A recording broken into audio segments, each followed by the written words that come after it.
Hi, and welcome everyone. My name is Stephanie Whitlin.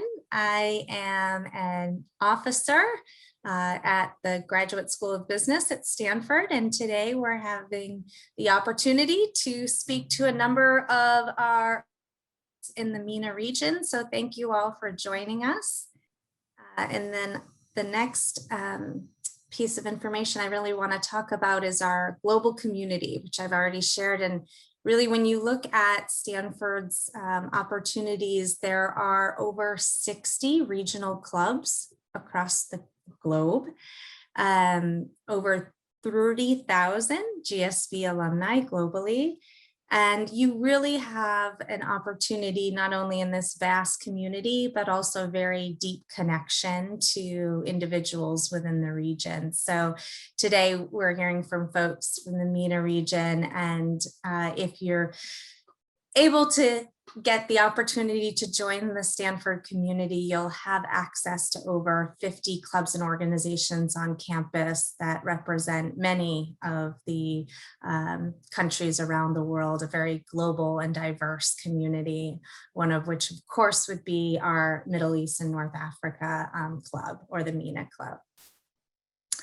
So without further ado, let's go ahead and introduce our panelists. I think in this aspect, we'll go in order of alpha order, I guess. So we'll start with you, Itamar. If you just want to, well, for everyone, if you just want to start with your name, maybe talk a little bit about your journey to Stanford, and then what you're currently doing now. That'd be a great place to start. Sure. So hi, everybody. Good evening from the region. My name is Itamar Orr. My journey to Stanford was mostly driven by my will to study education and management together, hoping to be an influential person in education design. If the one thing that attracted me most in Stanford was the ability to design interdisciplinary curriculum for myself, and really learning the best from the med school, engineering school, history school, as well as business and education schools. Currently, I'm working part-time as head of data science in a music production company called DistroKid, and part-time teaching data science both in universities and in high schools in government programs. Thank you so much. Thank you. I'll skip Mohammed, who may be joining us later. We'll see, and we'll start with Muhammad or Meki. I think, by the way, Mohammed Al-Mu'min is I see him as a participant, so okay. We'll be able to pull him in. Allison will probably. Thank you. We will try to promote him. Thanks. I'll jump in before Muhammad, who we overlapped actually when he was an undergrad, and I was doing my MBA in 2010.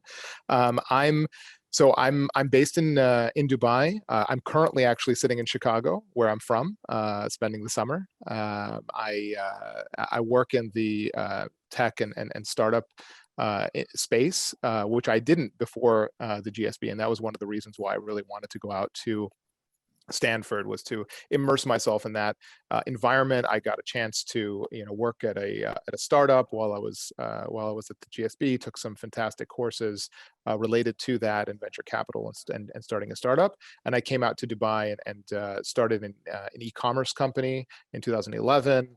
And then in 2013, co-founded Astrolabs, which is what I'm still doing to this day, which is a platform for entrepreneurs and tech startups with co-working spaces and training programs, and helping with recruiting and a bunch of different stuff along the enablement of the tech and startup world. So that's been my journey over this last period.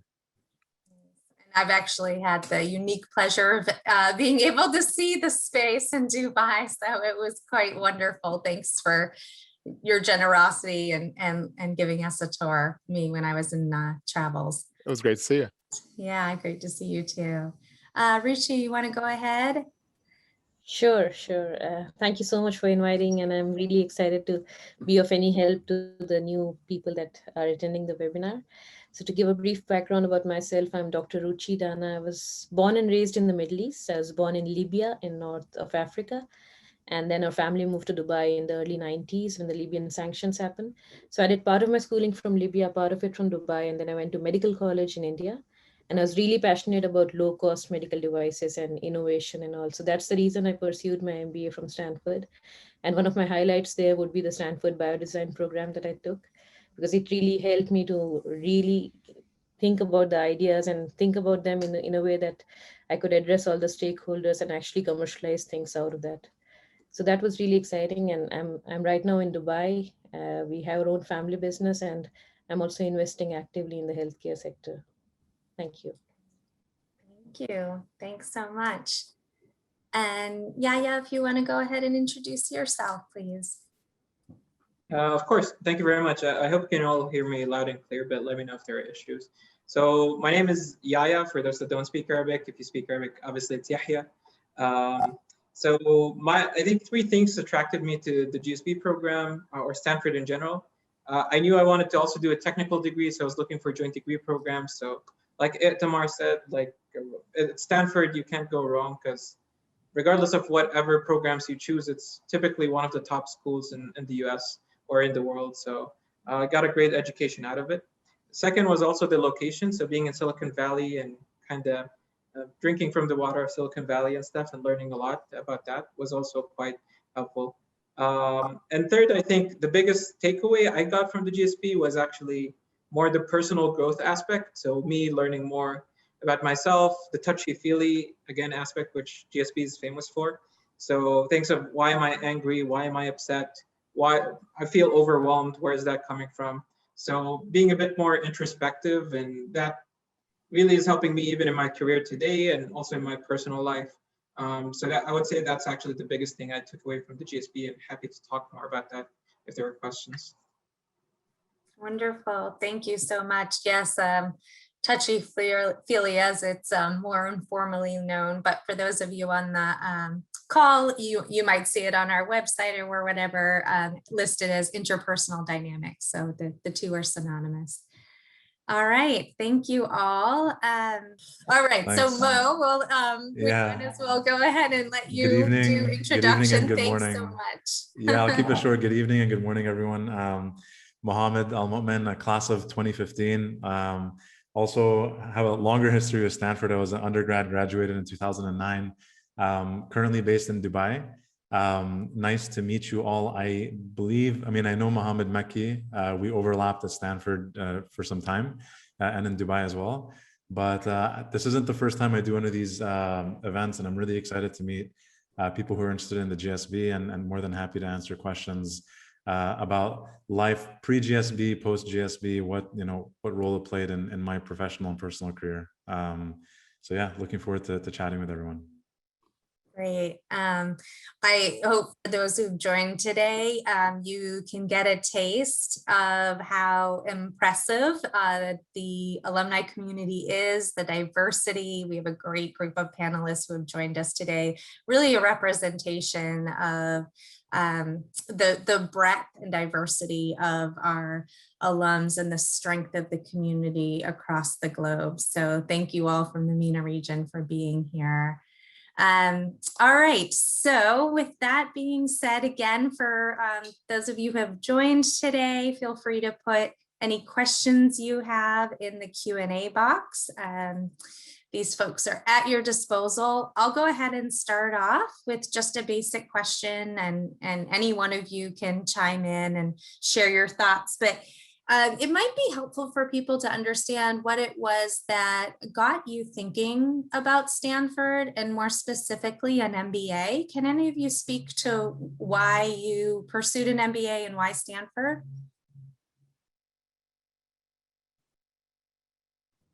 Yeah, I can go first. Yeah.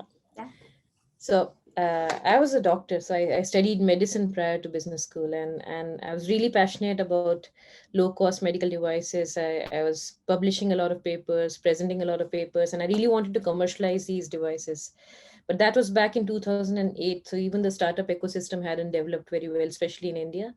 And even the best of professors in medical college would not really understand the language of business. They would like rather publish one more paper in a peer-reviewed journal than go ahead and start a new company. So it was only about understanding the language of business. And then the main highlight of Stanford was the Stanford Biodesign course, because a lot of medical device innovation comes out of that course. So in that course, you have doctors, PhD students, MBA students, engineers, lawyers, everybody comes together to solve for unmet clinical needs. So that was one of the main attractions for me for taking the MBA program and the biodesign program as well. Great. Thank you. Thanks so much. Does Itamar or Mo, especially since the two of you both did joint degrees, want to talk a little bit about that exploration process?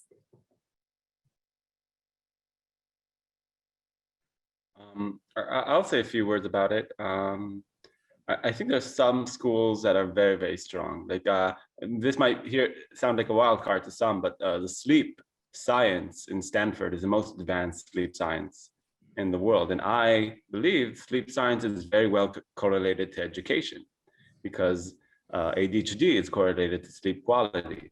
So if you ask me what school would I be able to learn about the science of sleep while the educational impacts of sleep and working on a product that improves toddler sleep, there's nowhere else you could do that. Impressive. Thank you. Thank you. Yeah, Mo. Is the question more around like why GSB or why business school? Both why you were exploring, yes, business school, and then why Stanford. So both your exploration about. So for me, I think I mean, it doesn't sound great, but it was kind of like what a lot of people in consulting do anyways. So I was kind of falling to peer pressure in a way. But at the same time, I started to feel like a lot of my work experience was it was a bit focused, and I started to feel a bit narrow-minded in terms of industry and exposure. And I thought like really getting out of that bubble. And I realized that everywhere you go to is some sort of a bubble, because Stanford's a bubble and where you're working is a bubble. But I wanted to break out of the bubble that I was currently at. And I thought it was a great way to get to know people who are in other industries, who are doing different types of work, to see that there was more to what opportunities existed out there beyond what I was currently focusing on.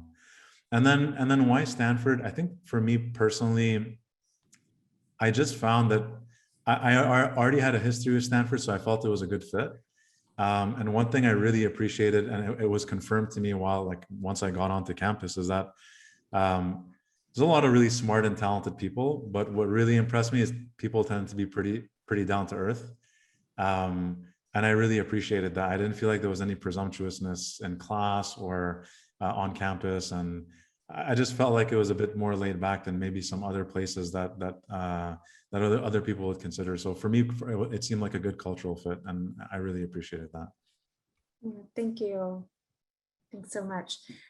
There is actually a question in the Q&A that kind of relates to, maybe why Stanford over other schools. So while you can't speak to another school necessarily, were there certain elements about the Stanford GSB that spoke to any of you really in terms of being a differentiator? Maybe I'll say a couple words on that. One of the main reasons that I had my sights on Stanford was to be immersed in the startup and tech ecosystem, as I knew that was something that I wanted to learn more about, explore, and potentially pursue in the later part of my career.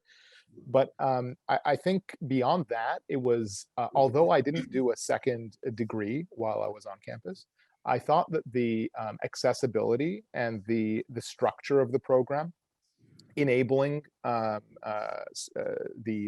everyone to expand beyond the business school actually and take courses outside really was really kind of interesting to me, because I made it, for instance, a habit. Just about every single quarter I took a course outside of the GSB, And I did everything from a literature course on Mark Twain to a PhD religious studies course that I took with, a foremost expert on Quranic studies, to a political science and course that was deep on the region, to a language course. I was able to each quarter take something like the best of from each of these different departments in areas that I had a personal interest and passion for. So that was a big driver for me, and something I really look fondly on when I think back on my experience. Yeah, it's great. I think it's important that the folks on the call know that that is a big asset of the Stanford community as a whole, and that not only do you get the value of the GSB and the business school education, but you do have access to all other professional graduate programs or schools on campus, and that you are able to take units outside of the business school to even apply towards your degree. So as Mohammed mentioned, yes, you can certainly do that on a quarterly basis and kind of expand your horizons and learn more about what the greater institution can provide for you. So thanks for sharing that. Can I chime in here quickly and just say a quick word? So on that too, so I wrote in the chat to that question that obviously I wanted to learn by doing. Stanford offers a lot of experiential learning. We've heard from Dr. Roshi how she enjoyed her experience. It was quite formative. To me, another, let's say, more social aspect was the diversity of the place. So obviously at the time I was younger, for some reason, and I'm being very open here, I was nervous about the fact of being Muslim and going to a non-Muslim country or place and being viewed as like a terrorist or something. And I was quite insecure and worried about that. But what really pleasantly surprised me was that California by nature is well known for its diversity, at least like the bigger parts of California. But the GSB community itself was very, very diverse. I felt very respected and appreciated for who I am, and I could be my full self without needing to pretend or put on a mask. And people would just respect whatever my beliefs were or whatever I chose, and we can have open conversations even if we disagree, respectful conversations just to better understand each other. For me, again, being fully transparent and open, I have not had the pleasure of meeting someone from Israel before, and I remember having a lot of conversations with my Israeli classmates that were very enlightening and helped me develop also as a person. So that's just like what for me, I suspected Stanford would offer, and was very, very pleasantly surprised, and it was very formative for my journey and experience as well. Thank you for sharing. I appreciate that. All right, let's see. We have a few other questions that have popped in here. Let's talk about, Mohammed asked a question about how beneficial is the Stanford's alumni network, both in Saudi and in the greater GCC region. Anyone speak to that? What your experience has been like as part of the community? I guess I've been around the longest. Well, I find, one of the considerations is always, who's going to be there. Actually, I have a different story than Yahya, which is that I grew up in the U.S. And one of my goals for post-business school was actually to take a risk and go, live in the Middle East and try my hand at doing some work there. So I had a journey of basically working and everything and living in the U.S. and then going to the GSB and then making the transition out to Dubai. And one of the considerations was, honestly, it's a smaller alumni network, because of the class size and just because of just the number of people that are out. For me, I know that every single person that I met, both prior and during business school, that was part of the alumni network from the region. I just felt like a really good kind of like cultural fit and connection with. And found that even in the years post that there's a strong the strength of the network. All I can compare to is kind of like undergrad versus grad school, which are obviously different beasts and different phases in life. But it's just there is an instant connection because I think it is a tighter knit group people, also across geographies. So, you know, whenever I'm in Saudi, which it's pretty often, I can immediately plug into, you know, the Saudi GSB community. And that's been really, you know, has been one of the best parts of being, you know, affiliated with the school, is just like, and then the new people that are coming along. So for me, it's more of like the depth of bonds and the connection, which was surprisingly, you know, strong and positive, much beyond just like oh, we kind of went to the same school. There's really an outpouring of support and a kindred spirit. Yeah.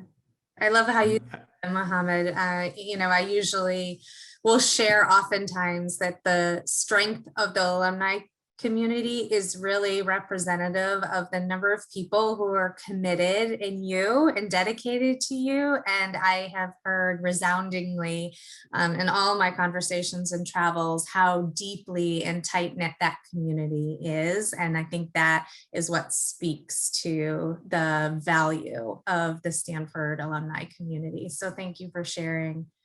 And I know you in that too. I just wanted to add, oh, sorry. Yeah.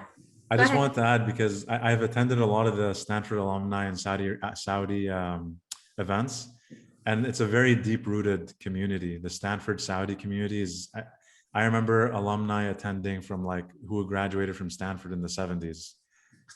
People who are like very senior people in government, and even some of the younger people as part of the alumni network are very passionate about the work that they do, and they really are one of the most active alumni networks around.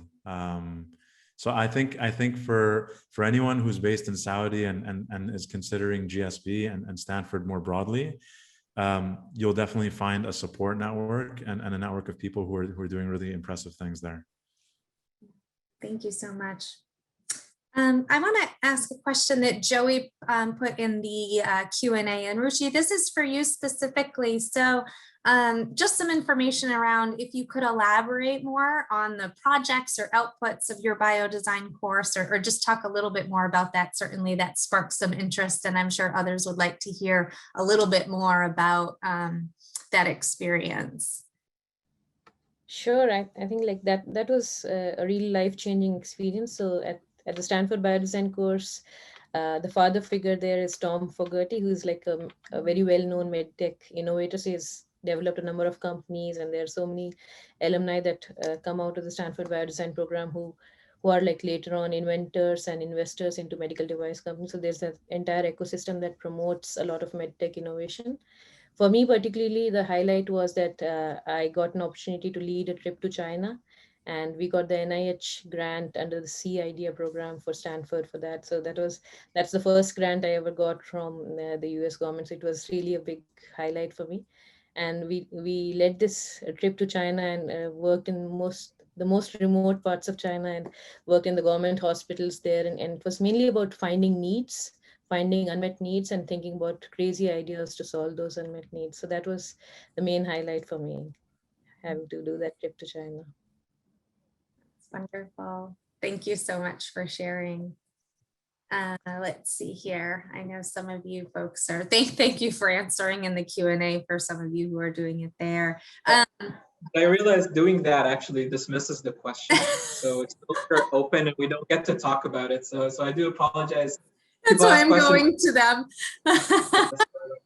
I'm like, what might I have missed that we can address, more broadly? So, yeah, I know you. I think there was one I just answered on a joint degree with HKS. So yeah, can anyone speak to that? I know I can say, and I'm sure you answered, was that yes, there are opportunities to do that, especially with the Harvard Kennedy School of Government. We do have a joint degree. Was there anything else that folks wanted to elaborate on? Are there colleagues, peers who who may have pursued degrees outside the GSB in partnership?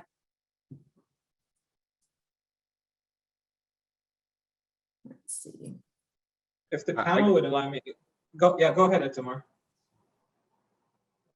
Sorry, I have a few tips on joint degrees, if anybody's wanting to hear them, but I'm more interested to hear what Yaya has to say.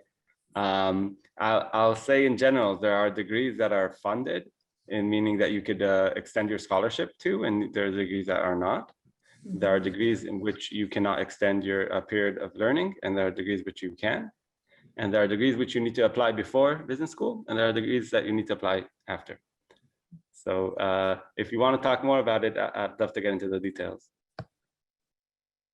It's a great point. And I know that you did the, I guess maybe MUMBA is one way that they describe it, the MA, MBA, which is an opportunity for candidates to actually get a 2-for-1. So you can complete both degrees in the time it takes to do a 2-year MBA. But you're right, there are other programs and joint degrees which you must or typically take a little bit longer, whether it's another quarter or more.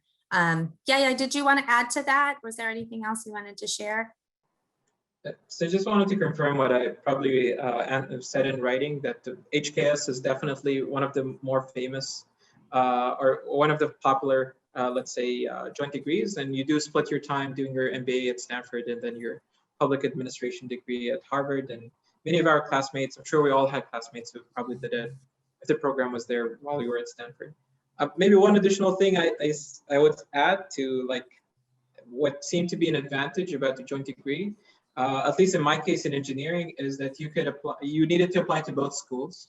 So let's assume you got into one. It kind of gives you another chance to apply again while you're there, and you do get the option to. You get a choice of where do you want to start. Do you want to start in the engineering school? Do you want to start in the business school? I personally chose to start in business school because I wanted to get 3 years of exposure to business school. And I don't regret my decision at all. I think it was the right choice for me. So I personally benefited a lot from the joint degrees. But that being said, I know a lot of classmates that still took engineering classes, still were interested to get a bit more technical. We've heard from others as well, like they explored whatever kind of sparked their curiosity, which is great at Stanford. So there's still room for that. You don't need like a full CS degree if you just want to take a CS class. But I went in knowing that I wanted a like graduate technical degree. So that's why I pursued that path. Great, thank you. Thanks so much. One open question here that we can address, it is broadly speaking, and you might have some info to here, but can you speak to the trends in tech entrepreneurship in MENA? And I guess also, well, more specifically, Ahmad is asking in banking and fintech, which many of you may or may not have expertise in, but. Yeah. Well, I think it's, if we just even look at the evolution over the last handful of years, it's pretty amazing to see the growth in the entrepreneurial sector in the region across the board. So I know when I came out to the region after business school and we were starting Nemshi, an e-commerce company in 2011, it was like a very rare thing to get VC funding and to build a tech company at the time. Now, I mean, over the span of the last last 8 years with Astrolabs, we've worked with over 1,000 startups. So about 500 of which we've helped set up in the UAE and Saudi in our co-working spaces, and about another 500 we've trained up in different programs and all this. And it's just the volume has grown exponentially. The sophistication and the types of projects that are coming up, the funding that's available to founders. There's actually a mismatch right now in that there's actually more funding available and a lot more on the table than there are, really standout companies. So if you are a founder that has something quite compelling, it's actually a great time. Valuations are high. You can kind of you get funded and you can grow a team. And I think that the sectors that were talked about, I mean, especially fintech right now is actually one of the hot sectors that's particularly in Saudi. There's a lot of regulatory opening up that's happening that is converging with, interest in this sector and people kind of jumping in from more traditional banking and such to be able to start up companies. So it's just generally, it's an exciting time to, if you're interested in tech and entrepreneurship, getting equipped with the experience from, the Bay Area and kind of the Stanford experience and immersing yourself in that, and then bringing it out and then applying it and growing something in the region. It's a fantastic time to do it. Thank you. Thanks. Anything anyone else wants to add on that? I think you covered a lot of great insights. Okay. I guess one question I have that might be helpful for folks who are dialing in the MENA region is how has the MBA or what have the benefits of the MBA been for each of you in your regional ecosystem? So kind of like the value of it. What has that felt like? What's that experience been like for you post GSB? Itamar, why don't we just start with you, and if you can talk to, your then I'll be candid here. Coming from the Middle East, I had some fear that if I learn American business practices too well, it might not fit back in where I need to perform. I have found that the Stanford community was quite interested in learning about the cultural aspects and in helping us perform where we need to perform. And I think especially it might be in the smaller details and in the later groups that are associated with the region or in the alumni groups. So boiling down to how I felt when I came back, I think I've had definitely more confidence to approach big ideas. But also, I've been pushed down by some people who said you went to learn in a fancy school instead of working hard, and I think that is common in our region, maybe less common in other regions, that type of perspective. But the tools we got are priceless, and I use them every day. And when people work with you, and they notice you have tools that work. If it's communication tools, if it's management tools, if it's just the ability to communicate across differences in product engineering, I think it really gave me a wide level up on almost everything I have to do in my daily job. I even answer emails differently. That's great to hear. Hopefully that answers the question. Yeah. Yeah. Does anyone have any additional insights they want to share and how that's played out for you in your region?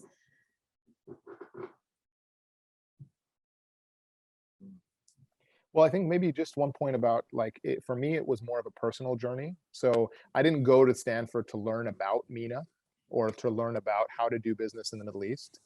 It was actually like how to it's like almost like rediscovering myself a bit and building my own toolkit in order to then, to Itimar's point, even I noticed I was more willing to take risks, willing to think bigger. And that came from both formal things that we learned, as well as honestly just being inspired by your peers and just seeing wow, even coming into business school, this person has done X or she's done Y, and you're just well, you know what am I wasting time for? Let me just go and just do it. I mean, what's the worst thing that can happen? I think that attitude I didn't come into the GSB with. I really, it was a palpable, and my friends who knew me well from before to after also noticed, they're yeah, something's a little bit different here. Something's changed. And then very, very practically speaking, I landed from the Bay Area into Dubai, and I was with McKinsey for 11 months. And then I had an opportunity to, start an e-commerce company and, take some funding. And old Mohammed would have never been oh, you need at least 2 years, there's so much more to learn. I can't, who leaves after 11 months in a new job and in a new country. And then my attitude was just you know what? Worst case scenario, it goes to zero. It doesn't work out. I go back and get another consulting job, or I do something else. It'll be okay. And I think that attitude, and then even post that, the willingness to then jump off of that company and start another one, and all that whole attitude wasn't part of me before I went to the business school.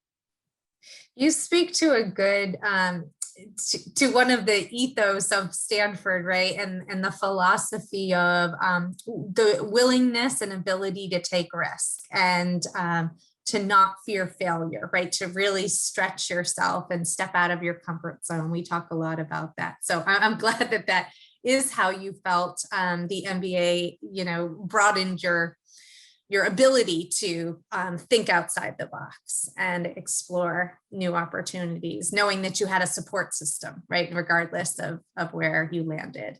So that's very. If I could add, I think for me, similar to Mohammed, it was also a personal journey. And I don't think I am as much of a risk taker as he is, at least not yet. My career has been all in consulting, but I've noticed lately the last couple of years of also, I think the GSB community and environment and mindset has made me more introspective. And the way it manifests itself for me is in really thinking about how I define success for myself, because I often felt the peer pressure or just the pressure of seeing so much success around me, people starting companies, selling companies, and I realized at some point, like, maybe the lesson for me wasn't so much about following that trend, but just thinking about, like, what is it that mattered to me and how do I define what is successful for me? Because if I was always going to compare myself to others, I never would have been content, put it that way. And something about Stanford just gives you the freedom to sort of chart your own path, whatever that may be. Yeah. And there are plenty of people, I know everyone thinks that everyone at Stanford does a startup or goes into tech, which is great, but there are plenty of people who also choose to do different things. And I think what I find admirable about all of those people is that they've made, like, very conscious decisions, which I think Stanford empowers you to do. Yeah. Well said. Thank you.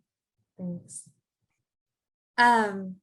One question posed in the Q&A specifically for you, Yahya, is how was the experience while getting married during your studies, and any tips for time management? I think it's helpful to kind of look at the personal aspect of the experience too, so others can chime in.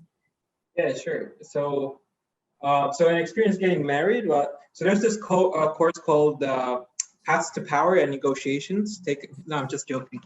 So that has nothing to do with marriage whatsoever. It wasn't planned. It just so happened that I met the right person while I was there, and just hit it off. And these are things that just happen, and it just worked out. And I couldn't, I wouldn't have it any other way. On time management, the reality is what I found happen, and that's a lesson I learned, and kind of it got cemented while I was at Stanford, and it goes throughout my career, is that you end up just making your choices. It's simply put. You get into this position where you're trying to figure everything out and try to make everything work and do everything, go to all events, to spend time with your loved ones, spend time with your family, and I don't know, have time for yourself, watch TV or do sports or whatever. But you end up realizing and get pushed into a corner where you get humbled to realize that you only have 24 hours in a day and you need to choose. But that's exactly the experience that really helped me grow, right? Because it was also very fascinating and surprising to see how much, while GSB sometimes often feels like a bubble, but how much what you learn in that bubble translates to wherever your path might take you after the GSB. So that's kind of the lesson I learned there. And the choice I made at the moment was that this is going to be the most important relationship I have in my life. Of course, friends matter. Of course, classmates matter, and networking for work and career paths matter. But at least I know I only want one wife, and I just need to focus on that and need to make it work. So I spent a lot of time, invested a lot of time in that relationship. And again, I do not regret that choice. I remember it was a really tough choice at times while there. Like, there were a lot of social events at the GSB. Sometimes it feels like it's by diabolic design that it's set up that way.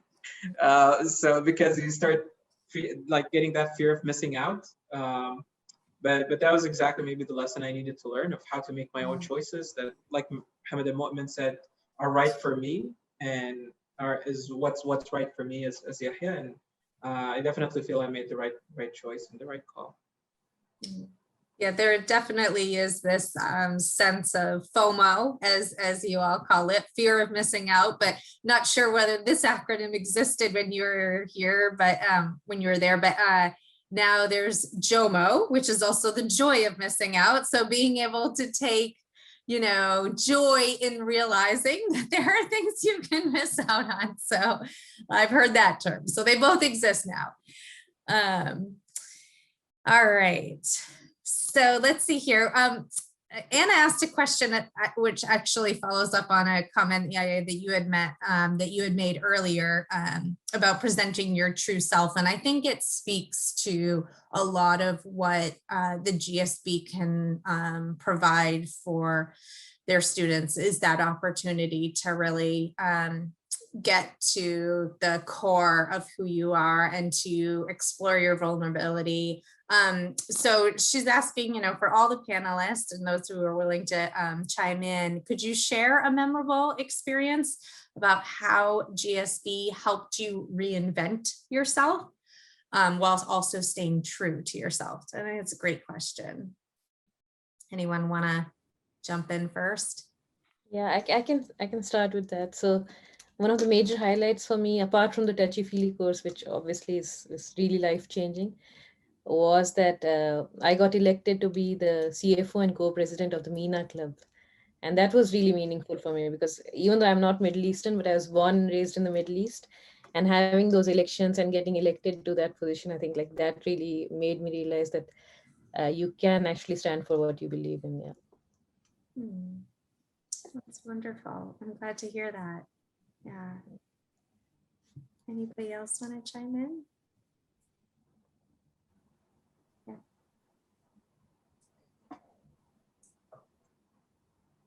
Yeah, I think we all want to say something, but we're just nervous about stepping over each other. So I want to give space. Maybe I should call on you. Itamar. Yeah. Yeah. I'm going to cold call Itamar within 1 minute. So talking about JOMO and FOMO, and the GSB is very intense. Probably the most, if you look at my calendar as a measure, it was the busiest time of my life. And one of the nicest things I had the opportunity to do is, because I did a joint degree, I did one more semester in which my class graduated, and I had time to go to the library and go to the museums in Stanford and look into some more studies. I did a study on some archived material Stanford has from the invention of the multiple question test in 1907, all kind of stuff I really wanted to do, but never found the time at GSB. So to me, that was really a way of alleviating this will to study and use the amazing resources, because earlier I would always choose to spend time with amazing people I met in the GSB. Yeah. Totally agree with you, Tamar. I mean, the calendar example is spot on. I mean, sometimes you try to set up some time to meet with someone just socially, and you have to wait like 2 to 3 weeks before like a time opens up for both of you to meet up. Or maybe that's just what everyone was telling me. But either way, I think it was, it is intense in a good way. And I think especially the first year, there's a lot going on. And it's not just classes, it's getting to know people, it's going to talks. It is really driven by FOMO. I think the second year, you have, at least for me, I had quite a bit more time and more flexibility to sort of shape, you know, the classes I would take and how I would spend my time.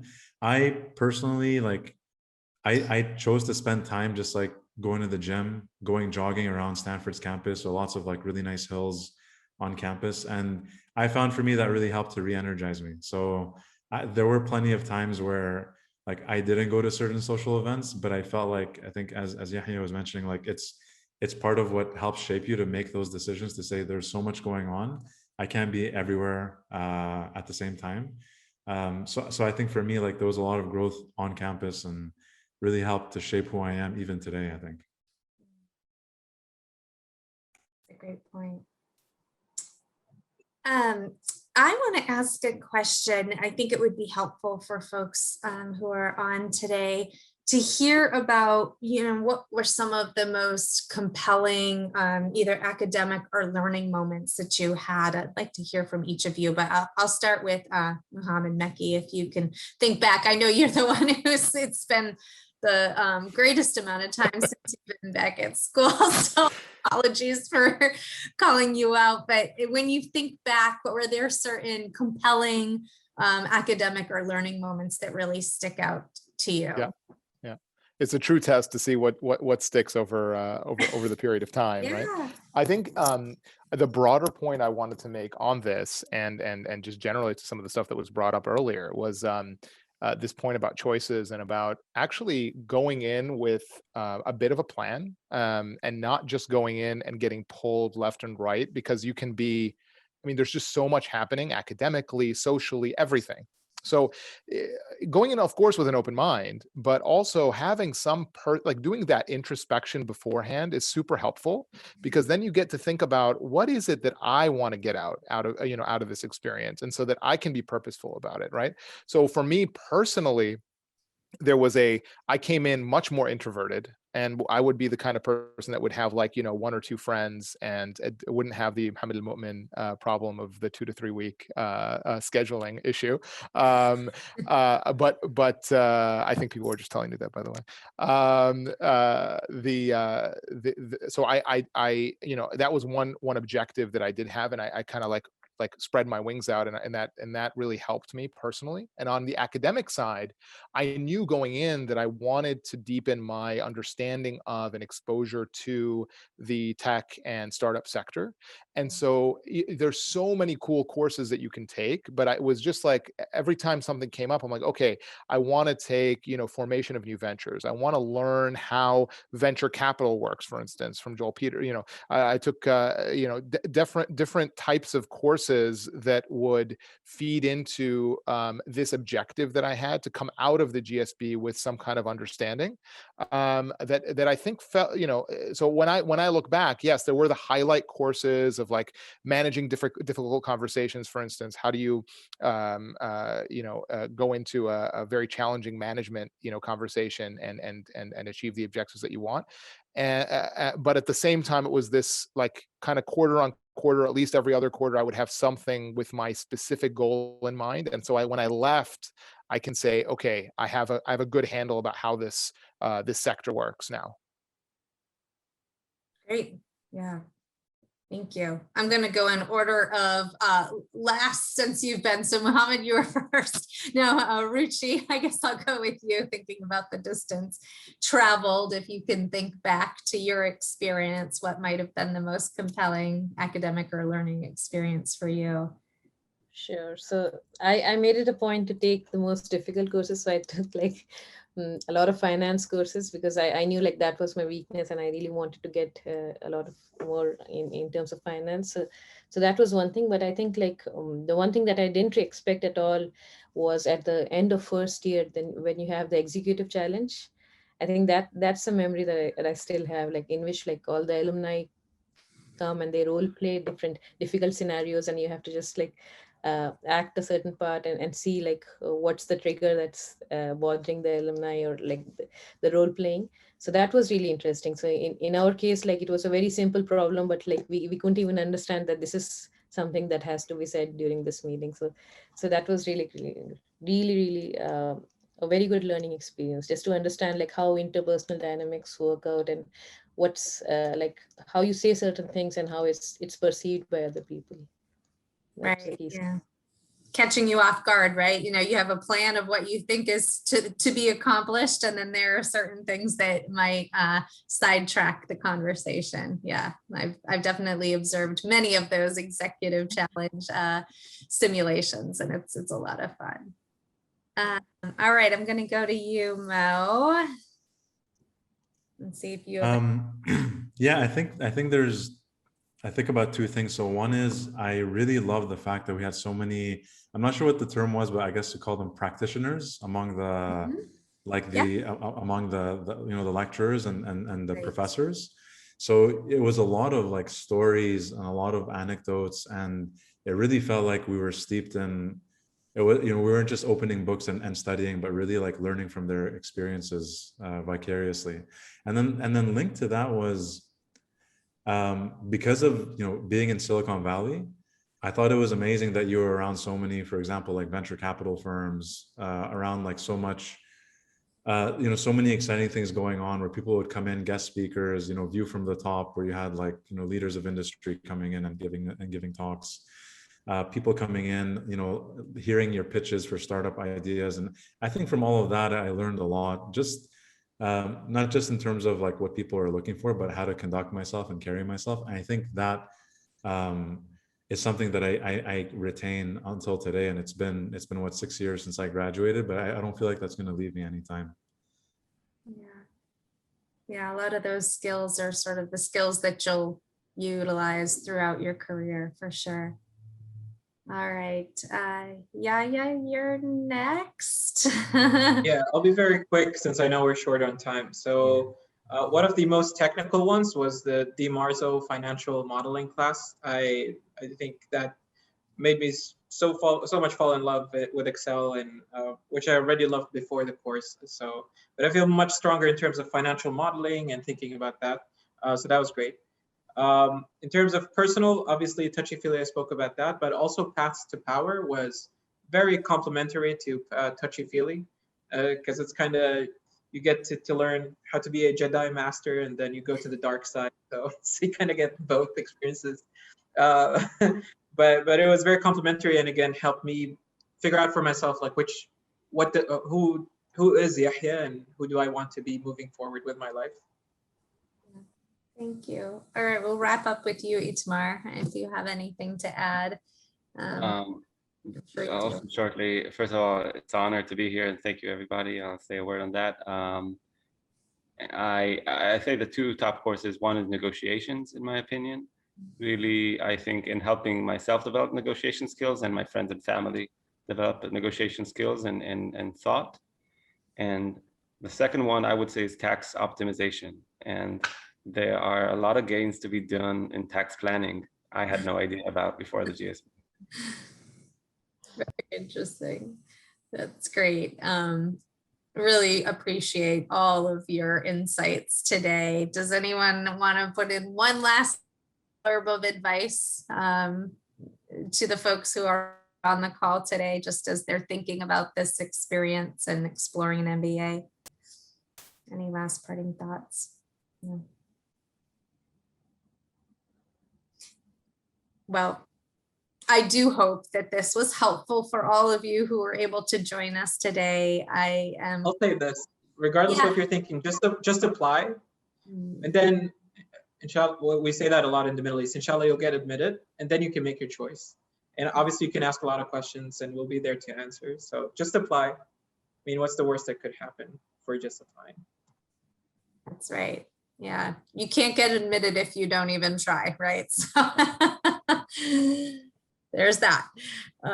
Very true. I know these folks would probably be more than happy to continue to stay connected or help you in your search. Again, to the panelists who joined us today, thank you so much. It was so great to see you. I miss seeing you all in person and traveling around the globe. So I do hope that I'll get the chance to be in the region again very soon. But really grateful for the time that you took today. It means a lot to us, and I'm sure it does to all the attendees who are on the call. So thanks again. And I hope you all have a great evening, morning, and whatnot. So thanks again.